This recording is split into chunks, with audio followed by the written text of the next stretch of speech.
Assalamualaikum warahmatullahi wabarakatuh. Perkenalkan, saya Octavia Khairunisa, NIM 23060210012, program studi tetes IPA kelas 6A.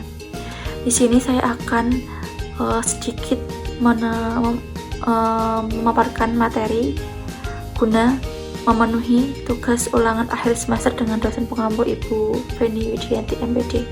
Langsung saja di sini saya akan menyampaikan materi sistem ekspresi manusia. Jadi saya mengambil 4 pembahasan pada materi sistem ekspresi manusia. Yang pertama yaitu pengertian sistem ekspresi manusia, yang kedua yaitu organ-organ ekspresi manusia, yang ketiga gangguan pada sistem ekspresi manusia, dan yang keempat yaitu miskonsepsi dan konsepsi benar. Materi yang pertama yaitu pengertian. Ekskresi adalah proses pengeluaran sistem metabolisme yang sudah tidak berguna lagi bagi tubuh. Sistem ekskresi merupakan kemampuan untuk menjaga keseimbangan tubuh dengan cara membuang bahan-bahan dan sisa metabolisme yang dikeluarkan oleh sel. Yang kedua yaitu organ-organ ekskresi pada manusia. Yang pertama yaitu ada ginjal. Ginjal merupakan organ ekskresi yang memiliki peran sangat penting karena ginjal sendiri membuang sisa metabolisme dalam jumlah besar melalui urin. Proses dalam ginjal meliputi yang pertama yaitu tahap filtrasi atau penyaringan, yang kedua yaitu tahap reabsorpsi atau menyerap kembali zat, yang ketiga yaitu tahap augmentasi atau pengumpulan.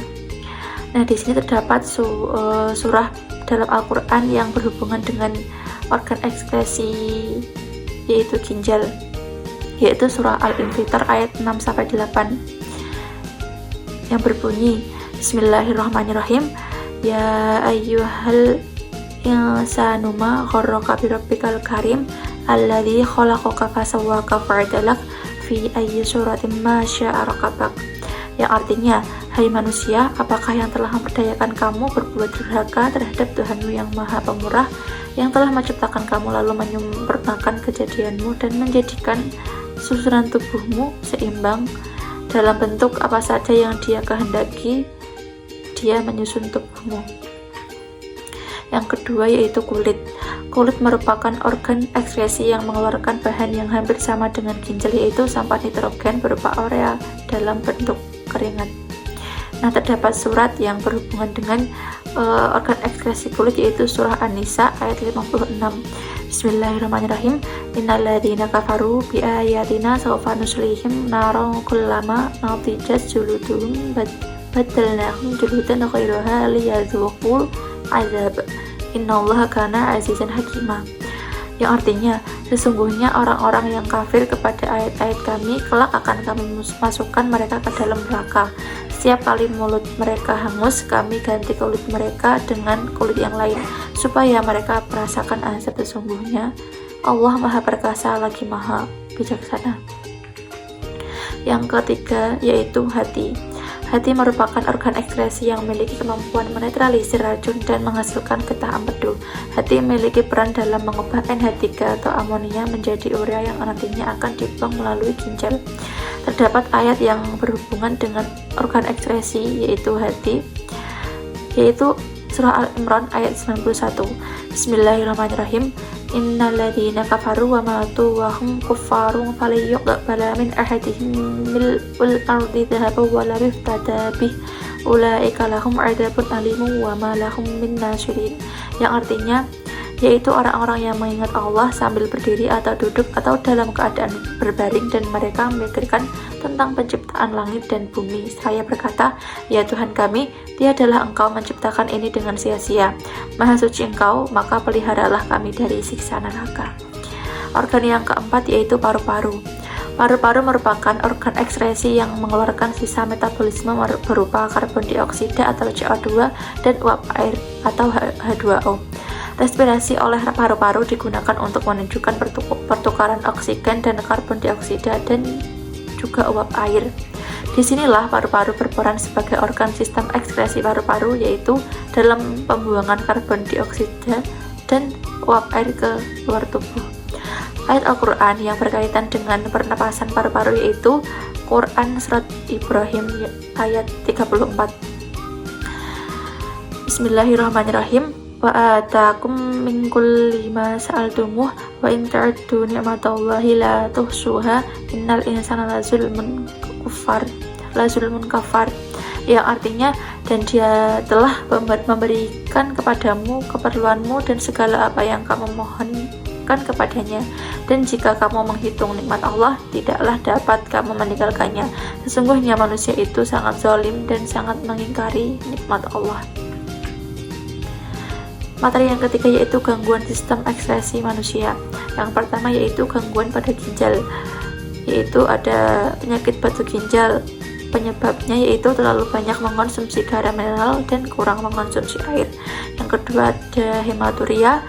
Penyebab dari penyakit hematuria yaitu penyakit pada saluran kemih akibat gesekan dengan batu ginjal. Yang ketiga yaitu penyakit kanker ginjal. Penyebabnya yaitu pertumbuhan sel pada ginjal yang tidak terkendali di sepanjang tubulus ginjal. Yang keempat yaitu diabetes insipidus. Penyebabnya yaitu kekurangan hormon ADH atau hormon antidiuretik. Yang kedua yaitu gangguan pada kulit. Yang pertama yaitu kanker kulit. Penyebabnya penerimaan sinar ultraviolet yang berlebihan. Yang kedua yaitu jerawat. Penyebabnya yaitu kurang menjaga kebersihan kulit sehingga terjadi penumpukan kotoran dan juga kulit mati. Yang ketiga yaitu biduran. Penyebabnya yaitu karena udara dingin, alergi makanan, dan juga alergi bahan kimia. Yang keempat yaitu biang keringat. Penyebab dari biang keringat yaitu kelenjar keringat tersumbat oleh sel-sel kulit mati yang tidak dapat terbuang secara sempurna. Yang selanjutnya yaitu gangguan pada hati. Yang pertama yaitu hepatitis. Penyebabnya yaitu radang hati yang disebabkan oleh virus. Selanjutnya yaitu ada penyakit kuning. Penyebab dari penyakit kuning yaitu tersumbatnya saluran empedu yang mengakibatkan cairan empedu tidak dapat dialirkan ke dalam usus 12 jari. Yang selanjutnya yaitu ada gangguan pada paru-paru. Yang pertama ada asma. Penyebabnya yaitu gangguan pernapasan disebabkan oleh bronkospasme. Yang kedua yaitu pneumonia disebabkan oleh bakteri, virus atau jamur yang menginfeksi paru-paru khususnya pada alveolus. Yang ketiga yaitu TBC disebabkan oleh bakteri Mycobacterium tuberculosis. Yang keempat yaitu miskonsepsi dan konsepsi benar.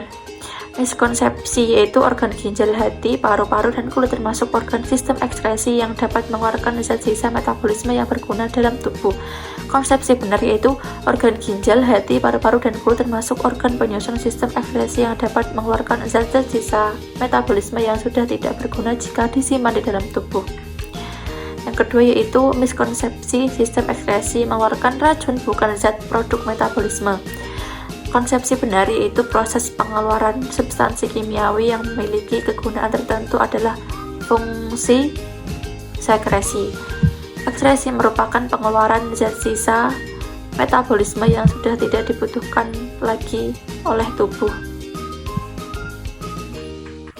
Selanjutnya yaitu miskonsepsi. Penderita diabetes mellitus sering buang air kecil disertai rasa haus karena kekurangan hormon antidiuretika. Konsepsi benar, reabsorpsi fakultatif air dibantu hormon ADH atau antidiuretik hormon. Jika kekurangan hormon ADH, ginjal akan menyerap sedikit air sehingga mengakibatkan pengeluaran urin encer meningkat. ADH merupakan hormon anti kencing. Jika ADH tinggi, maka reabsorpsi air meningkat dan dikembalikan ke dalam darah. Artinya, urin yang berbentuk sedikit. Sebaliknya, jika ADH rendah, maka reabsorpsi air turun atau air banyak dibuang sehingga kencing menjadi banyak. Kasus urin banyak ini disebut diabetes insipidus. Selanjutnya itu miskonsepsi glomerulus hanya menyaring glukosa. Konsepsi benar yaitu glomerulus merupakan tempat filtrasi yang menyaring air, garam, asam amino, dan juga glukosa dan juga urea. Selanjutnya yaitu miskonsepsi kulit dapat membuang panas sisa metabolisme yang dapat membuat suhu tubuh tinggi. Konsepsi benar yaitu pengaturan suhu tubuh dapat melalui dua cara yaitu berkeringat dan mengeluarkan urin. Ketika panas tubuh meningkat, kelenjar keringat menyerap air dan garam. Keringat menyerap energi panas dari tubuh. Kemudian keringat menguap dan panas dibuang keluar untuk mengatur suhu tubuh. Yang selanjutnya yaitu terdapat glosarium. Yang pertama ada antidiuretika, yaitu mengontrol jumlah air yang diserap kembali oleh ginjal saat menyaring limbah dari darah.